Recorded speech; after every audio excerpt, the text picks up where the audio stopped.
Blood ক্যান্সারে আক্রান্ত সিলেটের এমসি কলেজের মেধাবী ছাত্রী ফাইজা আঞ্জুম জ্যোতিকে বাঁচাতে দানশীল প্রবাসীদের কাছে সাহায্যের আকুতি জানিয়েছেন তার বাবা মা। চিকিৎসক জানিয়েছেন বোন মেরু ট্রান্সপ্লান্ট করালে ফাইজাকে বাঁচানো সম্ভব, তবে এজন্য প্রয়োজন কমপক্ষে 20 থেকে 25 লক্ষ টাকা।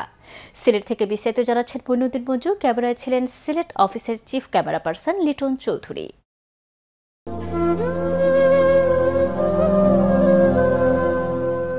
এমসি কলেজের অনার্স পড়ুয়া মেধাবী ছাত্রী ফাইজা আঞ্জুম জ্যোতি সিলেটের খাদিমনগর শাহপরান এলাকার শিক্ষক মোহাম্মদ আব্দুল মুহিত ও গৃহিণী ফারজানা ইয়াসমিন দম্পতির সবার বড় মেয়ে ফাইজার 2023 সালে ব্লাড ক্যান্সার ধরা পড়ে।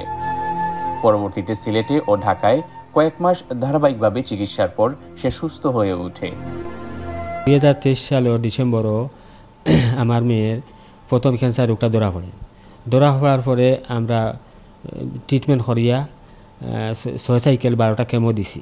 কেমো দেওয়ার পরে মানে ডাক্তারে কইছেন যে সুস্থ হয়ে গেছেন। পেট সিটি করিয়া রিপোর্টও আইছে যে সুস্থ, কিন্তু এরপরে 6 মাস পরে আবার যখন পেট সিটি করছি, ডাক্তার পেট সিটি করালে পেট সিটি করার পরে দেখা যায় তাই ডাক্তারে কইন দিয়ে আবার নতুন করে রোগটা দেখা দিছে, লাংসও এবং লিভারও। ফাইজাকে আমি অনেকদিন ধরেই দেখতেছি, তো আমাদের ব্লাড ক্যান্সারে আক্রান্ত। তো রোগটার নাম হচ্ছে হজকিন ডিজিজ বা হজকিন লিম্ফোমা বলি। প্রথম প্রায় 6 মাসের মতো ট্রিটমেন্ট করার পরে সে ভালো ছিল, যেটা আমাদের প্রাইমারি একটা ট্রিটমেন্ট অপশন ছিল। প্রথমবার চিকিৎসা করিয়ে প্রায় নিঃস্ব হয়ে গেছেন ফাইজার বাবা মা। মেয়ের বোন মেরো ট্রান্সপ্লান্ট করাতে প্রয়োজন এখন কমপক্ষে 20 থেকে 25 লক্ষ টাকা।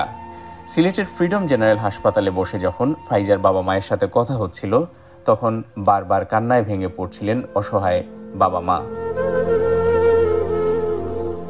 এখন দ্বিতীয়বার যখন ক্যান্সারটা ধরা পড়ছে, লিভারও এবং লাংসও, আমরা আগের চিকিৎসা সব কিছু খুয়াই লিছি, সম্পত্তি টাকা পয়সা যা আছে সব খুয়াইয়া এখন আমরা দ্বিতীয়বার চিকিৎসা লাগি। সবরও তো ভাই হয়তো মেয়ে আছে, বোন আছে, আর মেয়ে 21 বছর মেয়েটার বয়স 21 বছর। মায়ে কান্নাকাটি করা, আমি বাপ হইয়া এগুলা সহ্য করতে পারি, তার কষ্ট দেখিয়া আমার এগুলা সহ্য না ভাই। আমরা আকুল আবেদন আপনার কাছে, আমার মেয়েটার জীবন রক্ষা লাগে আপনার সহযোগিতা হাত পড়া।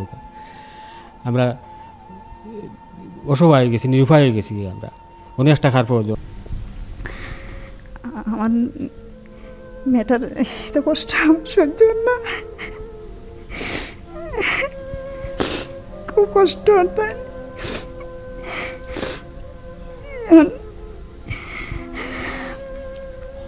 তাই আবার চিকিৎসার প্রয়োজন। এখন আল্লাহ রহমতে আপনারা দয়া করে সাহায্য হলো, আল্লাহ রহমতে হতে পারে, তাই আমার মেয়েটা জীবন হয়তো আল্লাহ ফিরে দিতে পারেন।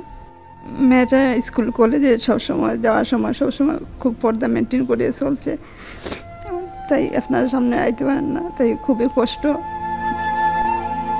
সিলেটের বিশিষ্ট ক্যান্সার রোগ বিশেষজ্ঞ ডাক্তার নবেন্দু চৌধুরী আশাবাদী কণ্ঠে জানিয়েছেন, বয়স কম হওয়ার কারণে ফাইজার বোন মেরো ট্রান্সপ্লান্ট সফল হওয়ার সম্ভাবনা সবচেয়ে বেশি। যেহেতু তার বয়স কম, আমরা সবসময় আমাদের ব্লাড ক্যান্সার বা যে কোনো ক্যান্সার যদি বয়স ইয়াং থাকে, এটা ওভারঅল সার্ভাইভাল রেট কিন্তু অনেক ভালো, যদি আমরা পারফেক্টভাবে টাইম মতো সব করতে পারি। ডাক্তাররা পরামর্শ দিয়েছেন যত তাড়াতাড়ি সম্ভব ফাইজার বোন মেরো ট্রান্সপ্লান্ট করতে, কিন্তু টাকার সংস্থান না হওয়ায় মুষড়ে পড়েছেন তার পরিবার।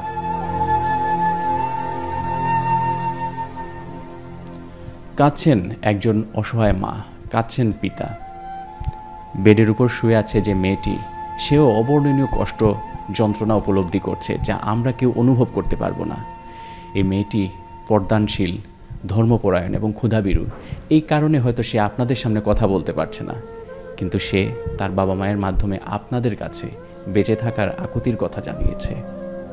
আল্লাহ চাইলে এবং আপনারা যদি একটু একটু করে সবাই সাহায্য করেন, তাহলে 21 বছর বয়সী এই মেয়েটি আবার নতুন জীবন ফিরে পেতে পারে। আসুন আমরা সবাই উদার মনে এই মেয়েটির জন্য সাহায্যে এগিয়ে আসি। Moinuddin Manju, Channel S News, Sylhet.